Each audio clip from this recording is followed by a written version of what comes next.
designer's dream, all nations, all cultures out on a global shopping spree, shopping for that total look, began with visionary Coco Chanel.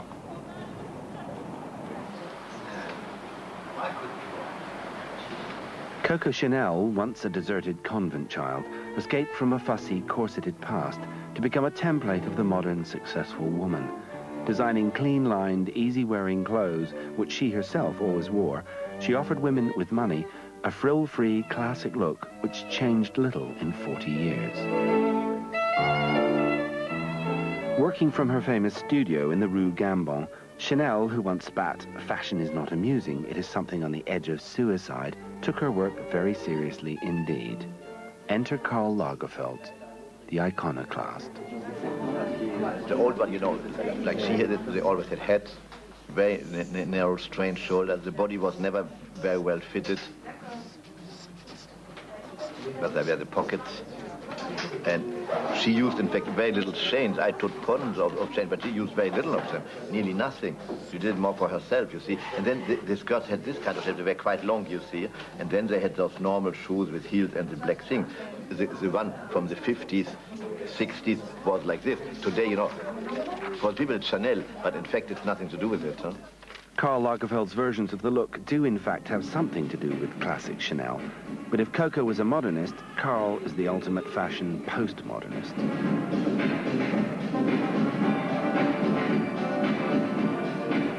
In his hands, her favorite motifs become a language of symbols which he freely manipulates.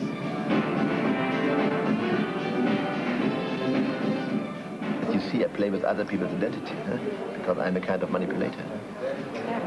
That's part of the job, you know, especially I don't do it in terms of ego trips. I don't have an ego trip, huh? I use it for today's items, but I do it in a way that everybody can wear it. Everyone, that is, who can afford the $3,000 for a Chanel suit and the 3-month wait for delivery of this precious commodity. There's still a waiting list for it, but unfortunately there's probably about 4 names, 5 names per size, and there's only one coming in. Would you like to come out and have a look? It's absolutely beautiful. It fits you very well. It is, yeah. Perfect. The wait is rewarded with subtle signs to delight the customer. And they're much brighter and bigger, but they've still got the little CC here. Yeah? Yeah. Really? Yeah. Oh, yes, in here, that's sweet. Because this is really important for Chanel, isn't it? While encouraging brand loyalty. I don't think you need a blouse, I think it's nice. No. Yeah, I wear like Chanel jeans, like trousers, jumper. Once I ordered Chanel pajama, and my husband went so angry. Customers like Mrs. Rogers, who buys an outfit per season with 50 suits already in her wardrobe, prove that the French chic of Chanel, even in foreign hands, is alive and kicking. So I'm very cool about it, huh? I don't have to prove it's me, I don't care. It's like a game, huh? I have nothing to prove, I have only to make a collection, what's right for the moment. The House of Chanel courted Karl Lagerfeld for years following Coco Chanel's death. He called the company a sleeping beauty, but the kiss of life would be on his terms. He said, I see it this way. You don't bother me with all those old boring stories from tradition, hem length and things, then I can do it. If not, it's hopeless. Forget about it. It was Karl's irreverence they were after. Chanel's vocabulary of design was audaciously rewritten. Mais oui, exactement. Where she uses a string of pearls, his are giants. Where she uses muted tweeds, he uses a rainbow of shades, parody and irony being his stock in trade. Where she uses simple braid to give her box-like designs minimalist definition, Karl makes a whole jacket of braid. You know, I play around, huh?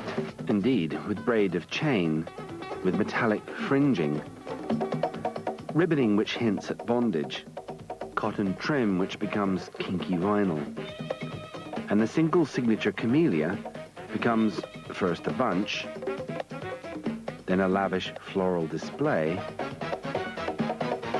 and finally a joke bouquet of plastic excess.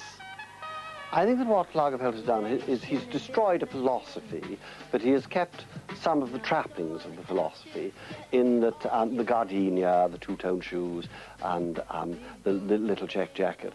But many people would say, all right, well, he's kept the spirit, but I don't think he has at all. I think he's rampaged it through the spirit with jackboots, you know, I think with absolutely no sensitivity whatsoever for Chanel's philosophy and attitudes towards women and how they should dress.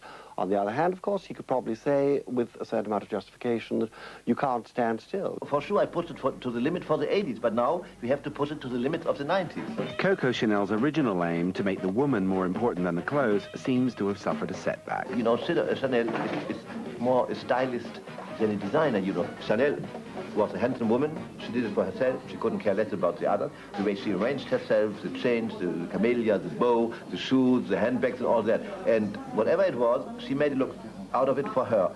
And the genius of that story is that it said something in different sizes by making it smaller, making it bigger, overacted, underplay it. One used to have to apply to Chanel for spare buttons.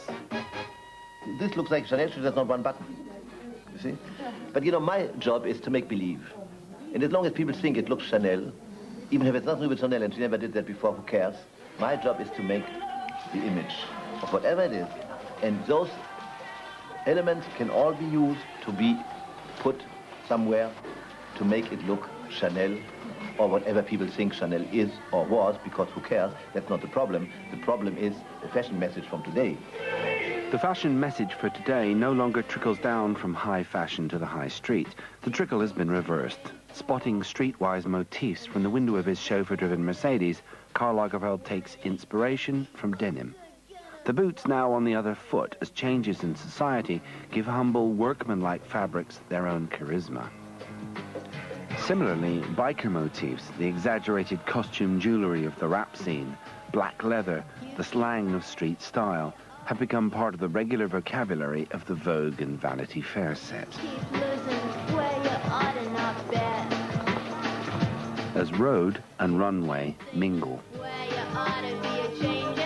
What has happened since Lagerfeld came on to the scene with Chanel is would have her spinning in her grave. I mean, she would be absolutely horrified. Precisely why the House of Chanel hired Karl Lagerfeld in the first place. The pact struck between them, as Lagerfeld says, like that struck between Faust and the devil, involved a calculated abuse of the legendary Chanel look, and the publicity engendered transformed the prospects of a moribund company.